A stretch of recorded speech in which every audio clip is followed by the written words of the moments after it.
Should I wait for rates to come down before buying a home? Or should I even wait for home prices to come down? That's today's subject on this video.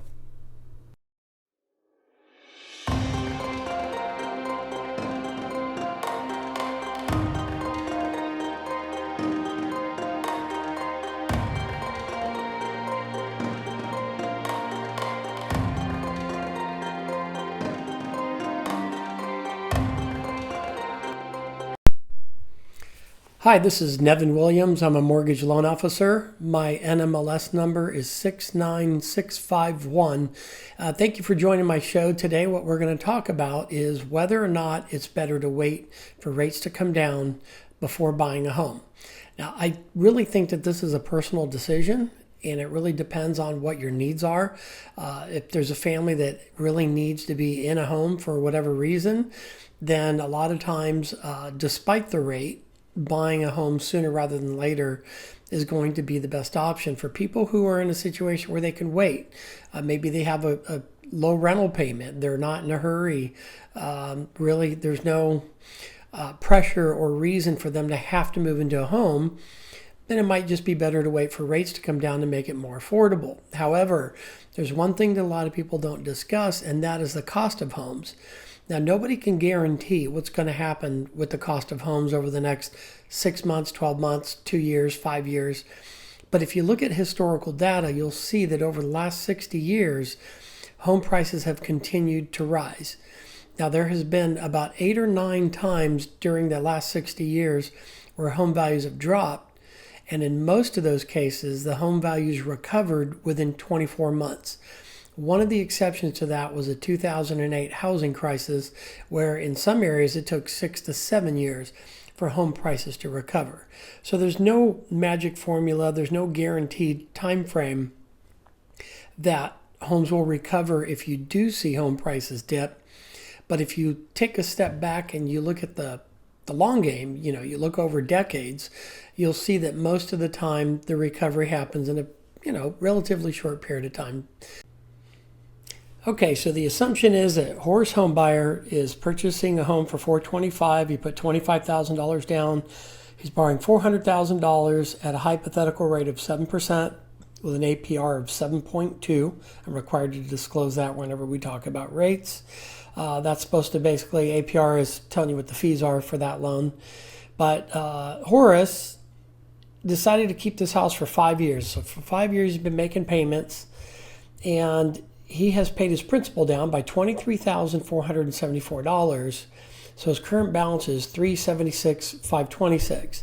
Now, the other assumption we're going to make is that Horace's home has gone up by 4% per year for the last 5 years. So basically a total of 20%. So we're going to pull up a compound interest calculator. And in 5 years, the home that he bought for $425,000 is now worth $518,000. So what I want to do is subtract $518,000 from the balance that's due, which is $376,526. And let's figure out how much equity he has. So we got $518,923 minus $376,526. So that's $142,397. Obviously, he put $25,000 down, so let's subtract that. So $117,397. So in a matter of 5 years, he was able to pay his balance down, and he paid his balance down by basically just under $25,000. But then the home price went up, and the combination of both has built him equity of $117,397, not including his down payment. Now, if you want to see something kind of exciting, let's go out 10 years. Same thing, the home price has gone up 4% per year, and it's done that each year for a total of 10 years. His initial investment was $425,000 on that property. So now the property, using those numbers, would be worth $633,603. So if I subtract his balance after 10 years, which would be $343,250, this is assuming he made no extra payments. He has $290,000 $353 worth of equity. We'll subtract $25,000. So $265, $353. Not bad for 10 years, making minimum payments. So the thing that somebody needs to figure out is it better to wait for rates to come down, or is it better to buy now? A lot of it's really going to depend on your needs, right? We can do the math. I can show you the financial outcome of this. But if you don't really necessarily have a need to buy a home right now, and you're not under pressure, then you can sit it out and wait for rates to come down. But don't be surprised if the home price goes up. You might even end up with the same payment, even though the rate's lower. If you pay more for the same house 2, 3, 4, 5 years later, you may not have necessarily saved anything. And somebody said that the interest rate on rent is 100%, meaning that you don't get any of that money back. So just something to think about. But if you're not under pressure, you don't necessarily have to buy now. You can wait it out a little while. But if you have a need, if you have a family, or if your rent's more than what the mortgage payment would be, obviously that would be a good reason. But hopefully a breakdown of this financial information will be helpful so that you can determine whether you should wait or whether you should buy. Another factor to consider is that a lot of economists believe that we're going to see very strong demand for home buying over many years.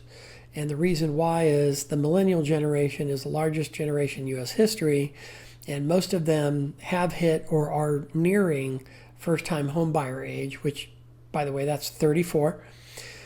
So you're going to have the strong demand for homes, and there's a short supply of homes currently in the U.S. So when you have less homes and more buyers, that typically, right, demand supply, Econ 101, it's going to drive prices up. That's what a lot of economists believe. So if that happens, don't be surprised if a house you're looking at today is $425. You wait 2 years, that same house might be $450 or $460. And yes, the rate may come down, but the fact that you have to finance more with the same down payment, you may not get any payment relief, I guess is what I'm saying.